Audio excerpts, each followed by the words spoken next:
Daisuke Hotta from JMA, MRI JMA, and this talk is about my very preliminary attempt to improve vertical localization in ensemble Kalman filter. And I'm starting to collaborate with Dr. Craig Bishop. So background, there are three ways to localize covariance in ensemble Kalman filter ensemble VAR. First one is R localization, which inflates R for distant observations in place of directly working on B. And this is very computationally efficient, so this has become the method of choice for ETKF. And the second method is observation space B localization. This is B localization. This acts on B, but in observation space rather than in model space.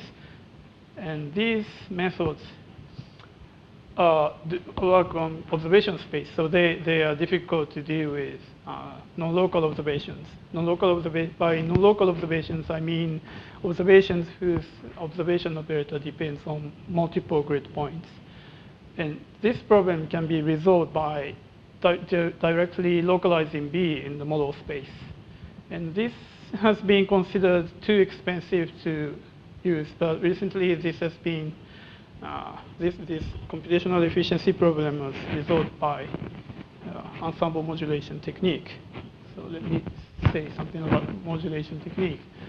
So with this technique, given noisy ensemble covariance, you can construct very good filtered covariance without explicitly working in model space, huge dimensional model space. But there are two conditions.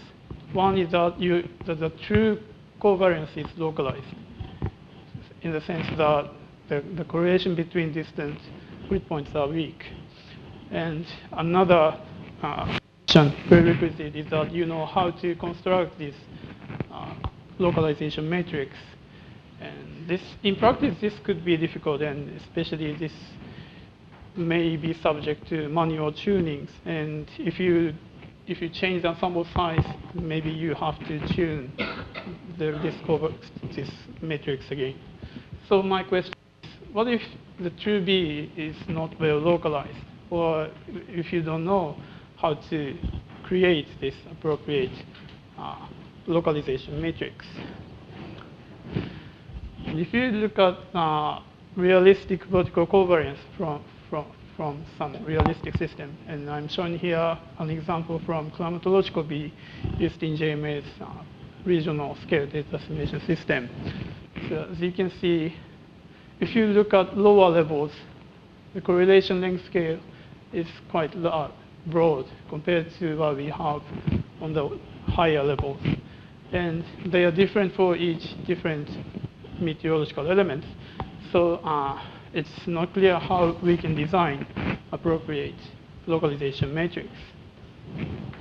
So the goal of this study is to formulate a localization scheme that we can use even when the true B is not very well localized, and hopefully less sensitive to tuning, or the one that doesn't require tuning at all. So I started asking about this question by thinking about one thing. This is very fundamental. What do we do by localization? So my understanding is that what we do with localization is this. So error correlation between distant locations should be weak. So if you compute sampled correlation, then you get big sampled correlations between distant locations. This is a sign of sampling error. So we can control this noise by dumping those correlations. And what we do in this first step, the first step is a statement of a priori knowledge about what the true B should be. And the second step is just one way of imposing a priori knowledge about true B. So you can do this.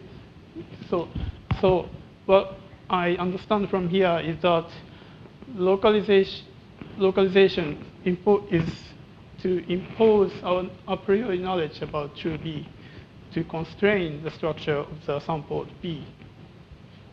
And so the name is localization, but physical location itself is not really essential. And from this idea, I've come up with a new method, which I named eigen-spectral localization. And the idea is inspired from how we precondition the vertical covariance in bar schemes. And I assume this situation. So the true B stochastically changes from day to day. And the true B is not very well localized. And we have ensemble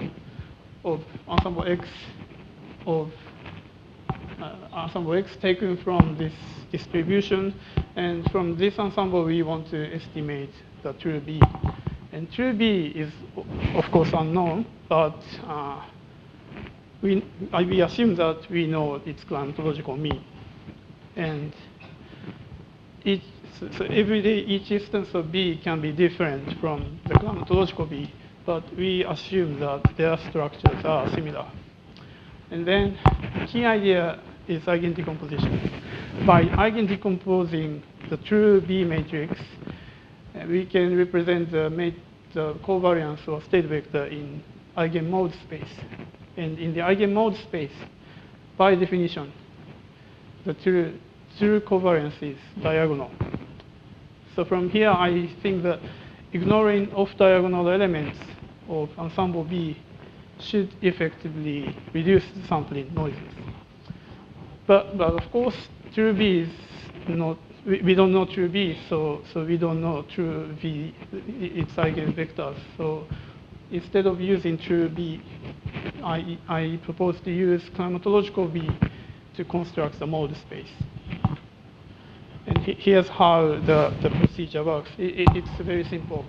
So you have ensemble, and you project each ensemble onto the mode space, and then make the covariance matrix in mode space. And this can have off-diagonal components because of the sampling noises. So we just retain only the diagonal elements. And then we can transform this covariance in mode space back to model space. So what we want to observe here is that there's no explicit specification of localization matrix. So there's no tuning required. And in implementing this, you don't really have to retain all the modes of the climatological B, and retaining all of them is not feasible. So we truncate by retaining only like 10 or 20 modes.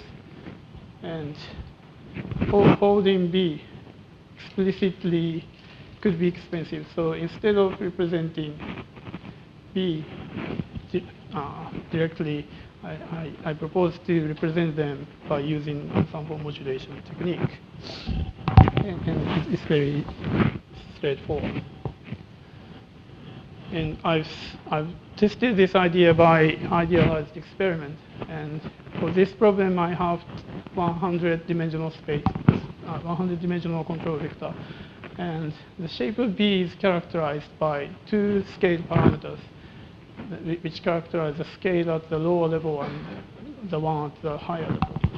And for each experiment, I assume that they are fixed. And each instance of B is generated by changing this parameter by by multiplicating by B, which is a stochastic parameter that is uniformly distributed over this range. And I use truncation methods for both model space and eigen-spectral localizations, and I retain only 20 modes in each of those methods. Okay.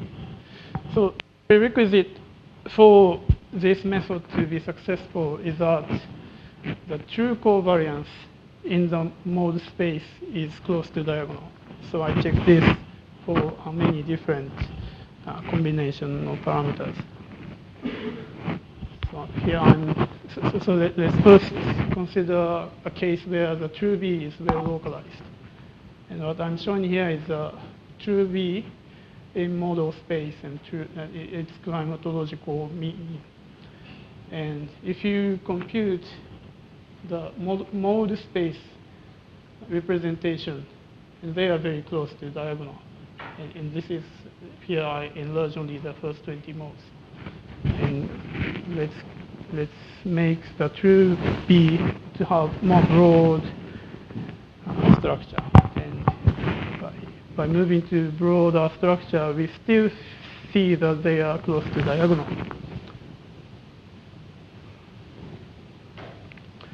And here's a very less localized case. And even here, the covariance in mode space is very close to diagonal. And we can make it even broader, and we still see that they are close to diagonal. So it seems that the prerequisite that the mode space covariance is close to diagonal does hold for a wide range of situations. So I expect that eigen-spectral localization is likely to work for for many situations. So let's look at how this localization works for each individual cases. And suppose, again, first think of a case where the true B is well localized. And if you draw 20 samples from this true B, the ensemble covariance is very noisy. And if you do model space localization by ensemble modulation technique, you can control the off-diagonal noises very well. And if you do eigen-spectral localization, you can also control the off-diagonal noises quite well. But it seems for this case where the true B is very well localized, the model space localization seems to work better because we still see these noises. Now, if we examine a case where the true B has a very broad correlation scale and draw 20 samples, they are very noisy. And if you do model space localization, it's not possible to control the off-diagonal components very well. But by doing eigen-spectral localization, you can better control the off-diagonal noises. So it seems for this kind of case, the proposed method appears to work better than model space localization. So now I'm showing statistical comparison. And here, what I'm showing here is a correlation score defined by treating the true B and the tested B as just a long vector and computing the correlation. And here is the RMC score. This is just a Frobenius norm between the true B and the estimated B. And on the left, I'm showing the scores for model space localization with many different localization scales. So you can tune the localization scale to get the best results. And for both, what's interesting is depending on which score you use, the optimal scale can be quite different. And I'm showing many different lines, and each of them represents the ensemble size. And this one is 10, and the lowest one is 50. And what I'm showing on the rightmost column is the scores for proposed eigen-spectral localization. And it seems very good. It seems it's at least competitive to the best-tuned model space localization. And if you look at less localized case, which should be more difficult for model space localization, the advantage that we get by doing eigenspace localization appears to be even better than when we do for well-localized case. So I proposed a new eigen-spectral localization technique, and the inspiration came from how we precondition the B in the vertical in the variational system. And the eigenmode space covariance is close to diagonal for a wide range of parameters. And so that simply neglecting of diagonal components serves as a good way to control sampling noise. And this doesn't require any tuning. And for the benchmark problem, this method seems to be competitive with the model space localization. So far, so good. But yesterday, when I was practicing this presentation, I realized that there's a huge difficulty with this approach. So what's good about doing localization is that you can increase the rank of background covariance. But as you can easily verify, so the rank of this eigen-spectrally localized covariance is just the rank of these matrices, which is the number of retained modes. So, so this method is not helpful in mitigating the rank deficiency issue. Okay. Anyway, thank you very much, and I will be happy to take questions. Thank you. Questions?